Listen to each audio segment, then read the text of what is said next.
आप सभी का स्वागत है। आज हम लोग सामाजिक एवं राजनीतिक व्यवस्था 2 कक्षा 7 के लिए सामाजिक विज्ञान के पाठ्य पुस्तक के अध्याय 2 लोकतांत्रिक प्रतिनिधित्व के आधार के अभ्यास प्रश्नों को, इस पाठ से जितने भी प्रश्न हैं सभी को देखेंगे, साथ ही कुछ बहुविकल्पीय प्रश्नों को भी अंत में हम लोग देखेंगे। तो बने रहिए वीडियो में। प्रश्न अभ्यास, आइए जानें। पहला नंबर है रिक्त स्थानों की पूर्ति कीजिए।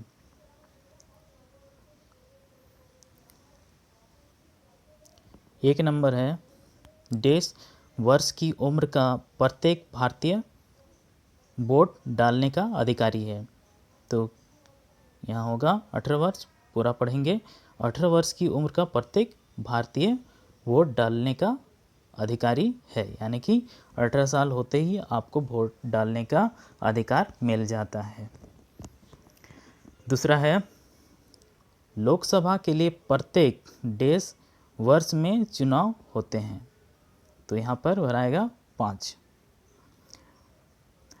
तो पूरा देखते हैं। लोकसभा के लिए प्रत्येक 5 वर्ष में चुनाव होते हैं। ठीक है।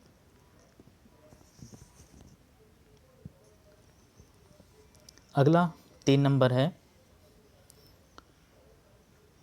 चुनाव क्षेत्रों का परिसीमन देश करता है। तो यहाँ पर होगा निर्वाचन आयोग, इलेक्शन कमीशन। चुनाव क्षेत्रों का परिसीमन निर्वाचन आयोग करता है। 4 नंबर क्वेश्चन है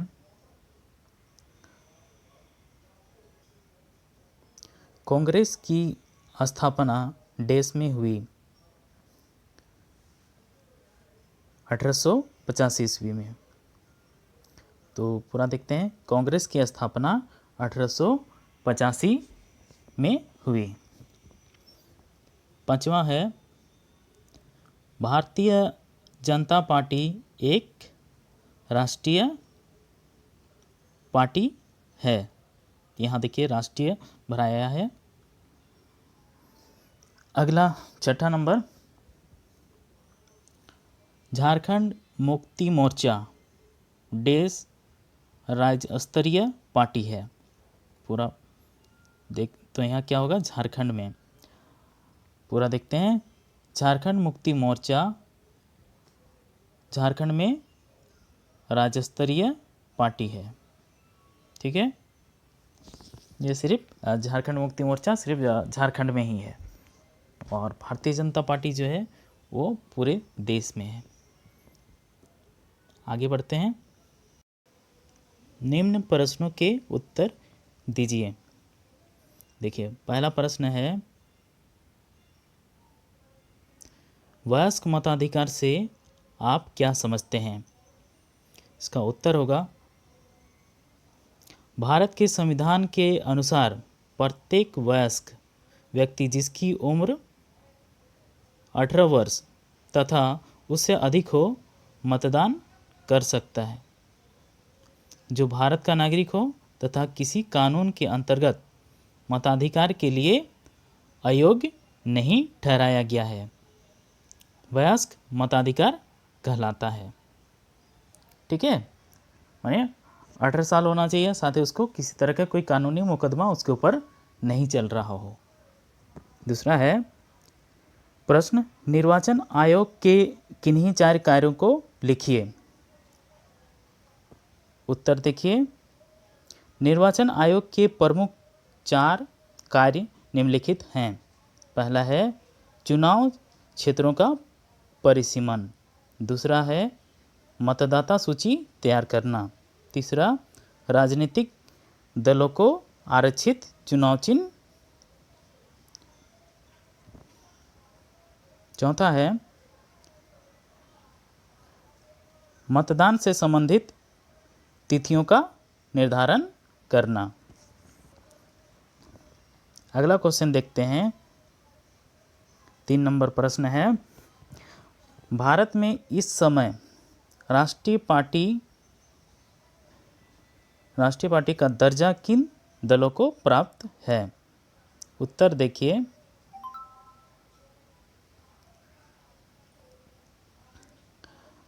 भारत में इस समय राष्ट्रीय पार्टी का दर्जा निम्न दलों को प्राप्त है। पहला, भारतीय जनता पार्टी बीजेपी। दूसरा, भारतीय राष्ट्रीय कांग्रेस आईएनसी। तीसरा, भारतीय कम्युनिस्ट पार्टी मार्क्सवादी सीपीआईएम। चौथा,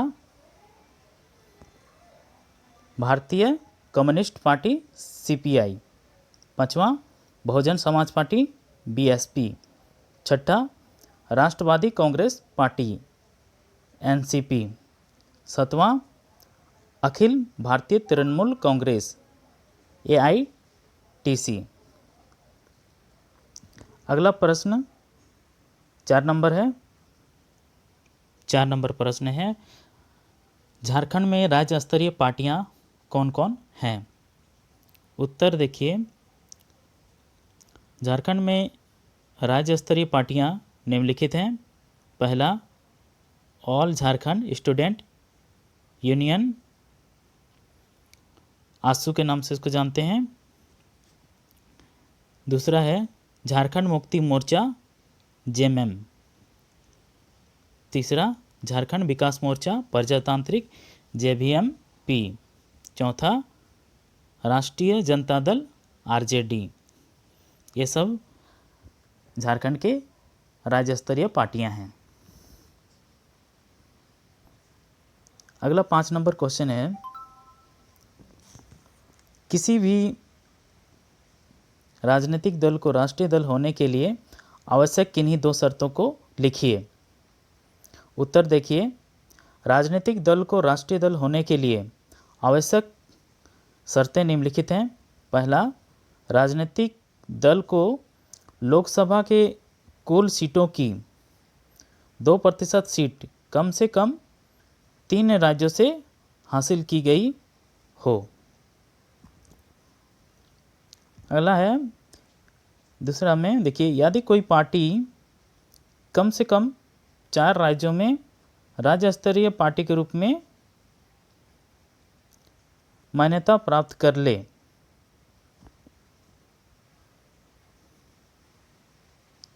तो भी उसे राष्ट्रीय दल माना जाएगा। आइए आगे देखते हैं, आइए चर्चा करें। 3 नंबर प्रश्न है, लोकतंत्र में सशक्त विपक्ष का होना अति आवश्यक है। इस कथन के पक्ष या विपक्ष में तर्क दीजिए। देखिए उत्तर, लोकतंत्र में सशक्त विपक्ष का होना अति आवश्यक है। ठीक है, सशक्त माने मजबूत, विपक्ष माने उसका विरोधी होना जरूरी है। देखिए इसके पक्ष में तर्क क्या है।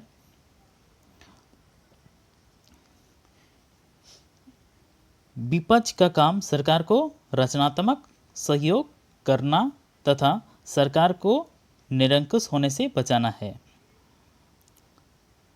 विपक्षी दल जनता के मुद्दों को उठाते हैं।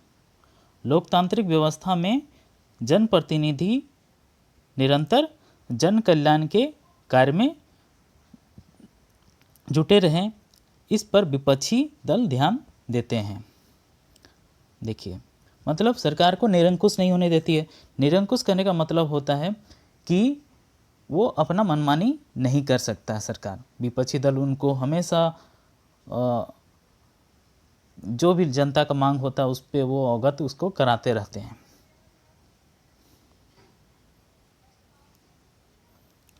ठीक है, अब देखिए इसके विपक्ष में क्या तर्क है।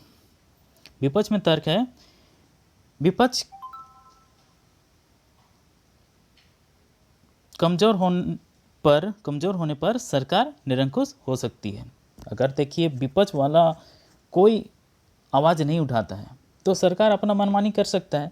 ठीक है, और आगे है गठबंधन हो सकता है और इसमें सभी नेता अपनी मनमानी कर सकते हैं जो आम जनता के लिए अच्छा नहीं होता है।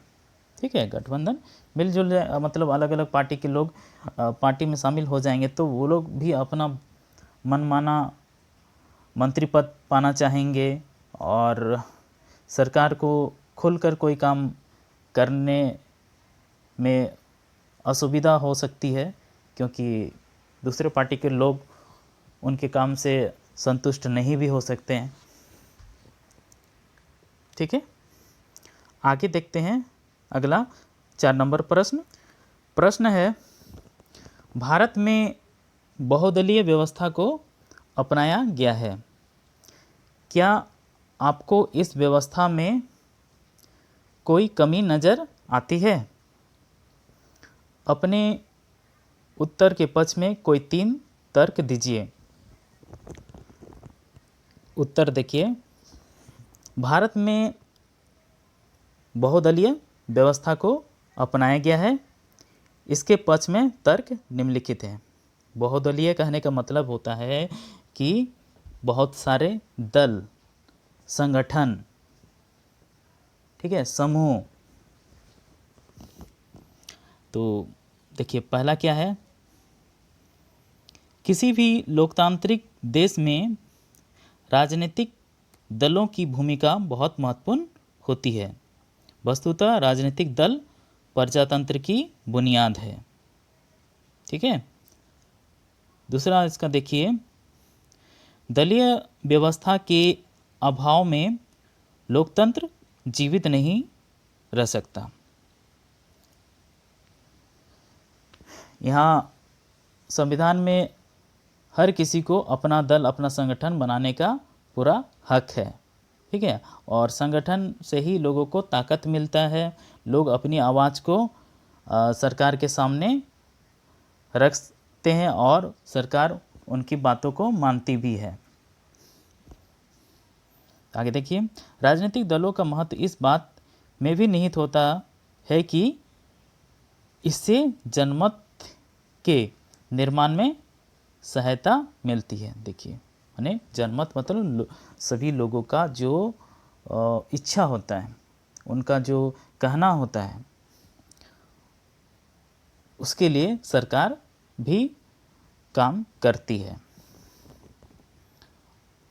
आगे, चुनाव में राजनीतिक दल अपनी पार्टी के उम्मीदवार को खड़ा कर जनता को यह मौका देते हैं कि वह अपना योग्य प्रतिनिधि चुन सके। ठीक है, माने और इसमें हम लोग को पूरा छूट रहता है कि हम लोग किसी भी पार्टी का उम्मीदवार यानी कि नेता को हम लोग जिता सकते हैं, उनको वोट दे सकते हैं, और साथ ही किसी भी व्यक्ति को हम लोग अपना नेता के रूप में खड़ा कर सकते हैं। अगर उनको पार्टी का दल नहीं मिलता है तो वो अपनी स्वयं का पार्टी यानी कि निर्दलीय बन के वो चुनाव लड़ सकते हैं। ठीक है, अगला प्रश्न है 5 नंबर, निर्वाचन आयोग का काम निष्पक्ष चुनाव कराना है।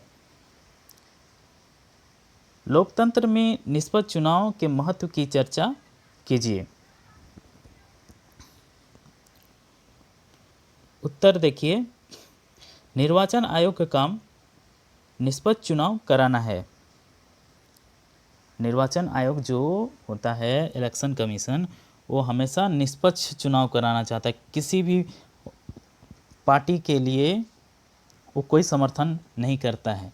जनता वास्तव में जिसे पसंद करेगी वही नेता बनेगा। ठीक है, इसके लिए वो बहुत सारे नियम लागू करता है। आगे देखते हैं, लोकतंत्र को कायम रखने के लिए निर्वाचन आयोग का यह सबसे महत्वपूर्ण कार्य है। निष्पक्ष चुनाव के द्वारा योग्य प्रतिनिधि यानी कि नेता चुनकर एक कुशल सरकार का निर्माण कर पाएंगे, जिससे जन कल्याणकारी कार्य होंगे और लोकतंत्र सफल होगा। ठीक है, मतलब एक अच्छा नेता बनता है तो वो पूरे राज्य का देश का विकास करने में सहायक होते हैं, ठीक है, और इसे लोकतंत्र सफल माना जाता है। इसीलिए कहा गया है democracy is the best policy, क्योंकि यहाँ पर हम लोग अपना शासन खुद करते हैं। हम लोग जैसा चाहते हैं वैसा ही होता है।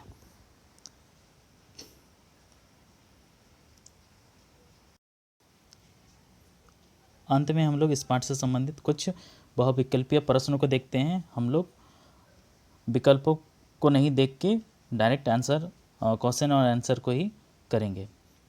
देखिए, भारत में दलीय व्यवस्था की शुरुआत कब हुई?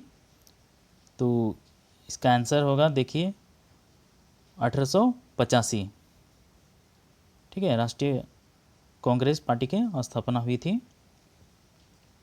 ये सही है कि नहीं देखते हैं। बिल्कुल सही है।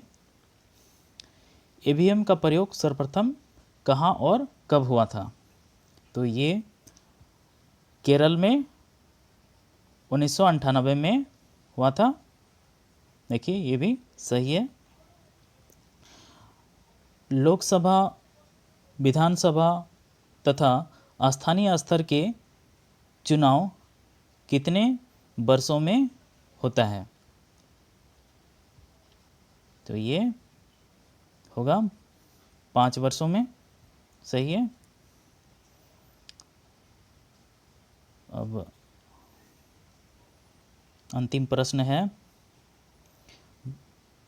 मत देने के लिए कम से कम कितने वर्ष का होना आवश्यक है? तो हम लोग जानते हैं 18 वर्ष कम से कम होना चाहिए। ये भी सही है। ये पाठ यहीं समाप्त होता है और आप सभी बच्चों से यही अनुरोध है कि आप लोग इसको याद कर लेंगे और अपने कॉपी में नोट कर लेंगे। तब तक के लिए टेक केयर, बाय। मिलते हैं अगले वीडियो में।